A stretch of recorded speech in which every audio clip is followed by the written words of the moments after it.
नमस्कार, आप देख रहे हैं आपका अपना चैनल भिवानी हलचल खबरों के संग में मैं हूं मनोज कुमार। आइए डालते हैं नजर आज के समाचारों पर। भारतीय रेलवे द्वारा अमृत भारत स्टेशन योजना के तहत भिवानी महेंद्रगढ़ संसदीय क्षेत्र के 4 रेलवे स्टेशंस का चयन नवीनीकरण के लिए मास्टर प्लान के तहत हुआ है।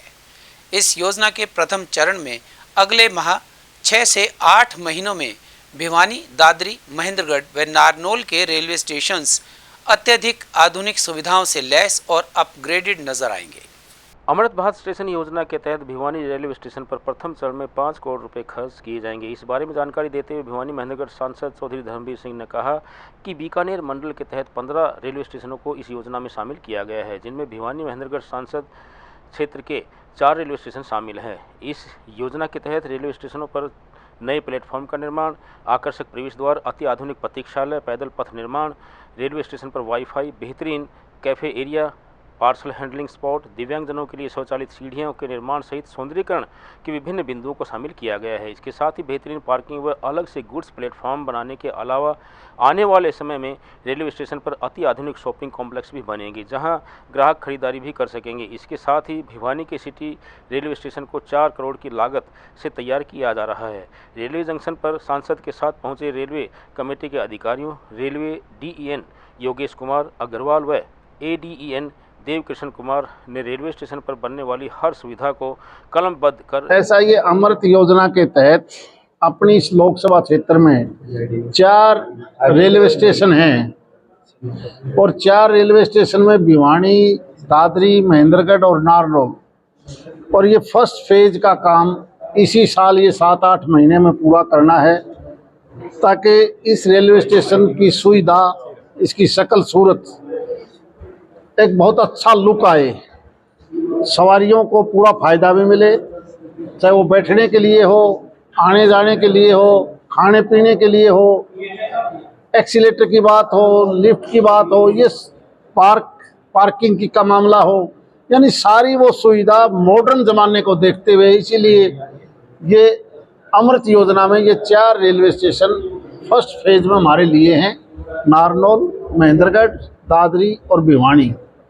तो अभी हम ये जो अधिकारी साहिबान आए हैं बीकानेर से, तो इनके साथ बैठ के हर चीज़ को समझ के लोगों की भी राय लेकर, क्योंकि इनका टारगेट है, अगर इस स्टेशन की हम बात करें तो 6-7 महीने में ये अपना काम पूरा करेंगे और तकरीबन 5 करोड़ के आसपास ये इसके ऊपर पैसा खर्च आएगा। इसलिए भिवानी जिला का ये स्टेशन पुराना स्टेशन है और इसके बाद हम सिटी स्टेशन को भी एक बार देखेंगे, वहाँ पर भी जो कमियाँ हो कैसे दूर की जा सकती हैं।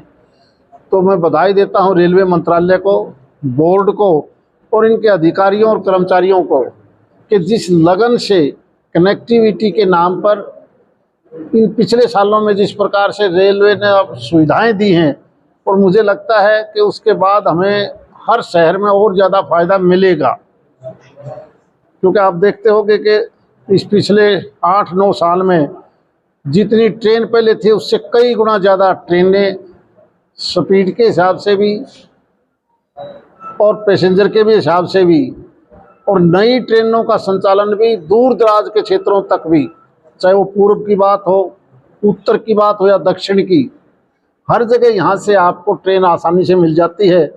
और जो सुविधाएं पहले नहीं थी, ये सुविधाएं हमें मिलनी शुरू हो जाएंगी फर्स्ट फेज में, और सेकंड फेज में इसका फिर और ज़्यादा उसका क्या क्या स्वरूप हो सकता है वो काम करेंगे। जी, मैं महावीर डालमी हूँ, प्रधान दैनिक रेल यात्री संघ भिवानी। आज स्टेशन पे सांसद महोदय ने दौरा किया है और स्टेशन का जो रीडेवलपमेंट का प्लान लेके आए थे बीकानेर डिवीजन से इंजीनियर लोग, उसको मंजूरी प्रदान की गई है और कम से कम भिवानी जंक्शन पे पहले फेज पे 5 करोड़ रुपए लागत आएगी, जिससे भिवानी जंक्शन का उद्धार होगा और भविष्य में भी दूसरे फेज में भी अच्छी राशि खर्च करके अब भिवानी स्टेशन को डेवलप करेंगे। हम सबका बहुत बहुत दिल से आभार व्यक्त करते हैं। अतिरिक्त उपायुक्त डॉक्टर हरीश कुमार वशिष्ठ की अध्यक्षता में स्थानीय लघु सचिवालय स्थित DRDA हॉल में परिवार पहचान पत्र में जाति वेरिफिकेशन के शेष बचे कार्य को अतिशीघ्र पूरा करने को लेकर एक समीक्षा बैठक आयोजित की गई। इस बैठक में अतिरिक्त उपायुक्त ने संबंधित अधिकारियों को परिवार पहचान पत्र के शेष कार्य को 1 सप्ताह में पूरा करने के दिशा निर्देश दिए। बैठक में एडीसी डॉक्टर हरीश कुमार वशिष्ठ ने अधिकारियों को निर्देश देते हुए कहा कि परिवार पहचान पत्र एक महत्वपूर्ण आईडी है। सरकार की लगभग सभी योजनाएं परिवार पहचान पत्र के साथ जोड़ दी गई हैं। परिवार पहचान पत्रों की वेरिफिकेशन का कार्य किया जा रहा है, जिसमें जाति की वेरिफिकेशन भी की जा रही है। इसका कुछ कार्य अभी शेष है। उन्होंने राजस्व अधिकारियों को निर्देश दिए हैं कि पटवारियों की बैठक बुलाएं और उनको समयबद्ध ढंग से वेरिफिकेशन का कार्य सौंपें। उन्होंने कानूनगो, नायब तहसीलदारों व तहसीलदारों को निर्देश दिए कि पोर्टल पर आने वाले पीपीपी में जाति से संबंधित वेरिफिकेशन को अतिशीघ्र पूरा करके रिपोर्ट तैयार की जाए। जो प्रॉब्लम्स हैं वो हमारे लेवल पे सोल्व हो सकते हैं, उनको हम यहाँ सोल्व करते हैं, और अगर कोई प्रॉब्लम हमारे लेवल से बाहर है तो हम ऊपर सरकार को लिख करके वहाँ से उनको सोल्व कर रहे हैं। स्थानीय उपायुक्त कार्यालय के बाहर सेवानिवृत्त कर्मचारियों ने एकत्रित होकर अपनी अनेक मांगों पर चर्चा की और इन मांगों को लेकर प्रदर्शन भी किया। उनकी मुख्य मांगों में 60 वर्ष से ऊपर के नागरिकों को आधार कार्ड के आधार पर बसेस में किराए में छूट, पुरानी पेंशन बहाल करने इत्यादि को लेकर मुख्यमंत्री के नाम एक ज्ञापन भी सौंपा गया। रिटायर्ड कर्मचारियों ने बताया कि सरकार ने 60 वर्ष के नागरिकों को हरियाणा की बसों में जो 50% रियायत की घोषणा की थी, उसको लागू कराने में असुविधा हो रही है। सरकार पोर्टल से बस पास बनवाना चाहती है, पोर्टल चलता नहीं है, आम आदमी को इसकी जानकारी नहीं है। हम चाहते हैं कि आधार कार्ड को बस किराए के लिए मान्यता दी जाए। मेडिकल सुविधा के लिए विस्तार से बताया कि यह सुविधा लागू होने तक 300 रुपये भत्ता दिया जाए। सभी नागरिकों को जो 60 वर्ष की आयु से ऊपर हैं, उन्होंने कहा कि जो 60 वर्ष के नागरिक हैं उनको कम से कम 6,000 रुपये मासिक पेंशन भी दी जाए। इसका जो रिटायर्ड कर्मचारी संघ जिला भिवानी की तरफ से प्रदर्शन किया जा रहा है, अभी मुख्यमंत्री महोदय ने 60 साल से ऊपर के जो वरिष्ठ नागरिक हैं, पुरुष महिलाओं को पहले सुविधा दे रखी थी, उनको रोडवेज के अंदर आधा किराए के अंदर सुविधा देने का अनाउंस किया था, लेकिन इस बीच इसमें सुविधा ना देकर बीच में पोर्टल अड़ा दिया कि आपका पास बनेगा, वो भी 3 साल के लिए, और उसके लिए धक्के खा रहे हैं। रोज चालक परिचालक से भी झगड़े हो रहे हैं बसों में, और ये केवल रिटायर्डों के लिए नहीं है, सभी आम नागरिक, मजदूर, किसान जो 60 साल से ऊपर हैं उनको तकलीफ हो रही है। तो सरकार क्या करना चाहती है? ये जब सरकार ने ये दे दिया तो आधार कार्ड को या पहचान पत्र किसी को भी ये मान के जन्म तिथि का प्रमाण पत्र के ये लागू किया जाए, तभी जाके ये ठीक ठाक होगा। भिवानी के अतिरिक्त उपायुक्त हरीश कुमार वशिष्ठ ने अनाज मंडी पहुंचकर मंडी परिसर का जायजा लिया। वहीं उन्होंने किसान भाइयों से फसल बेचने में आ रही परेशानियों के बारे में बातचीत भी की। उन्होंने संबंधित अधिकारियों को इस बारे में आवश्यक दिशा निर्देश दिए। अपनी समस्या के बारे में किसानों ने अधिकारी को बताया कि अनाज मंडी भवानीखेड़ा में फसल का उठान बिल्कुल भी नहीं हो रहा है, जिसके कारण किसानों को अनाज डालने के लिए मंडी परिसर में जगह नहीं बची है। उन्होंने बताया कि वह कई बार इस बारे में अधिकारियों से भी बातचीत कर चुके हैं, लेकिन अधिकारी किसानों व आड़तियों की एक भी नहीं सुनते और एक दूसरे पर जिम्मेदारी तय करते रहते हैं। किसानों की परेशानियों को सुनने के बाद अतिरिक्त उपायुक्त ने सभी संबंधित अधिकारियों को आदेश दिए कि किसानों को किसी भी प्रकार की परेशानी का सामना नहीं करना पड़े। यदि किसी अधिकारी व कर्मचारी के कारण किसानों को फसल बेचने में परेशानी आती है तो संबंधित अधिकारी के खिलाफ विभागीय कार्रवाई की जाएगी। उन्होंने कहा कि किसानों के सभी परेशानियों को सभी विभागों के अधिकारी ध्यान से सुने और इसका जितना जल्दी हो सके निवारण करें।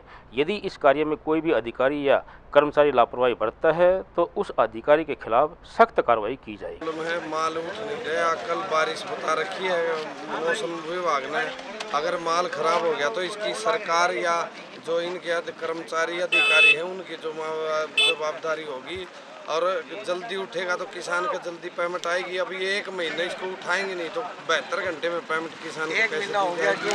और आश्वासन दिया है भाई चलो लिफ्टिंग को तेजी से करवा रहे हैं, अभी तो कोई है नहीं। कल तो खाली 3328 कट्टे लिफ्टिंग हुए थे, आज का कोई प्रोग्राम बना तो अब तक लग नहीं रहा। आगे देखो भगवान की मर्जी है या अधिकारियों। तो मेरी रिक्वेस्ट है, मेरी चंडीगढ़ भी बात हुई थी, ज़्यादा से ज़्यादा लिफ्टिंग करवाई जाए, चाहे रोड मूवमेंट में जाए, चाहे यहाँ भवानीखेड़ा के गोडाउन में लगाया जाए, कहीं भी लगाओ, मंडी से उठवा के इसको अपने हैंड ओवर करो। ये लिफ्टिंग का एक इश्यू था और एक लेबर का इश्यू था, तो दोनों इश्यूज़ को रिड्रेस किया गया है। डिवीजनल मैनेजर FCI से हमने बात की है और उन्होंने हमें आश्वासन दिया है कि आज ये प्रॉब्लम सॉल्व हो जाएगी। कस्बा भवानीखेड़ा में संदिग्ध परिस्थितियों में चलती ट्रेन से गिरकर एक अज्ञात युवक की मौत का समाचार प्राप्त हुआ है। प्राप्त जानकारी के अनुसार चलती ट्रेन से गिरकर युवक गंभीर रूप से घायल हो गया, जिसे सामान्य अस्पताल लाने पर चिकित्सकों ने उसे मृत घोषित कर दिया। मृतक की पहचान के लिए शव को 72 घंटे के लिए शव गृह में रखवा दिया गया है। इस घटना के बारे में जांच अधिकारी सब इंस्पेक्टर धर्मवीर ने बताया कि भवानीखेड़ा रेलवे स्टेशन मास्टर से एक सूचना प्राप्त हुई थी कि भवानीखेड़ा रेलवे स्टेशन के निकट एक युवक चलती ट्रेन से गिर गया है, जो अभी घायल अवस्था में है। घायल को एम्बुलेंस के माध्यम से भिवानी के सामान्य अस्पताल में लाया गया, जहां डॉक्टरों ने उसे मृत घोषित कर दिया। इस मामले में उन्होंने बताया कि मृतक युवक की अभी तक पहचान नहीं हो पाई है। युवक ने काले रंग की जींस की पैंट व काले रंग की चप्पल पहनी है। उसके शरीर पर कमीज नहीं है। इस मामले में उन्होंने आम नागरिकों से अपील की है कि अगर किसी भी व्यक्ति को इसकी पहचान हो तो वह रेलवे पुलिस को संपर्क कर सकता है। शाम के समय पर स्टेशन मास्टर भवानीखेड़ा ने टेलीफोन पर सूचना दी थी कि भवानीखेड़ा स्टेशन से कुछ दूरी पर एक व्यक्ति रेलवे लाइन के साथ में पड़ा हुआ है, हो सकता है वह जीवित हो। तो इस संबंध में स्टेशन मास्टर ने तुरंत एम्बुलेंस बुलवाकर उस व्यक्ति को सामान्य अस्पताल भिवानी भिजवाया, लेकिन सामान्य अस्पताल भिवानी पहुंचते ही डॉक्टर साहब द्वारा उसको मृत घोषित कर दिया गया, जिसकी कार्रवाई 74 CRPC अमल में लाकर पोस्टमार्टम करवा करके लाश को शव गृह GH भिवानी में रखा हुआ है। जो सज्जन व्यक्ति इसकी पहचान करता हो वो GRP चौकी में आकर के इस संबंध में संपर्क कर सकता है। मृतक की उम्र लगभग 25-26 साल हो सकती है, लेकिन उसने कमीज नहीं पहने हुए है, केवल एक काली पैंट जींस और एक अंडरवियर लाल रंग का तथा पैरों में वी शेप की काली चप्पलें पहनी है। सिर के बाल व दाढ़ी के बाल उसके बड़े हुए हैं। शरीर के देखने ऐसे लगता है कि वह व्यक्ति दिमागी तौर से परेशान भी हो सकता है। जी। स्थानीय हनुमान गेट क्षेत्र में एक महिला की हत्या का मामला सामने आया है। परिजनों ने ससुराल वालों पर हत्या का मामला दर्ज करवाया है। उनका कहना है कि इस मामले में पुलिस प्रशासन उन्हें न्याय दिलवाए ताकि हत्या करने वालों को सजा मिल सके।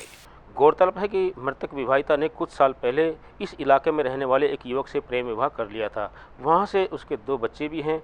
मायके पक्ष के लोगों का आरोप है कि कुछ दिन पहले ही लड़की के भाई के साथ ससुराल पक्ष के लोगों ने मारपीट की थी। गंभीर रूप से घायल होने पर उसे अस्पताल में दाखिल करवाया गया था। पुलिस ने भी उनके बयान दर्ज किए थे।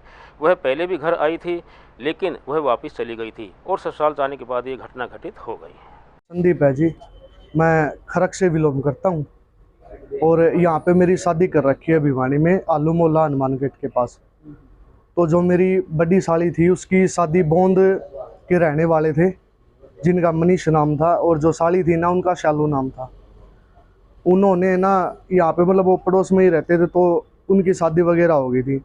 दहेज के लिए पहले परेशान करते थे, लड़की के साथ काफ़ी मारपीट भी हुई है। फैमिली वालों ने ना डिस्कशन करके उसको भेज भी दिया है वापस। आज से 5-6 दिन पहले उनका भाई है छोटा हिमांशु ये है, और इनका फ्रेंड था, रात को इनको बुलाया।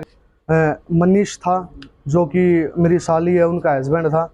उनका भाई था दीपक, और उसके 4-5 दोस्त और थे। ठीक है, उन्होंने इसके साथ मारपीट की है। ये 2 बंदे थे, एक बंदे को ज़्यादा चोट आई है, वो रोहतक रेफ़र किया गया था।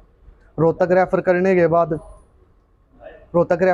बाद पुलिस प्रशासन ने उनमें से 2 बंदों को पकड़ लिया था।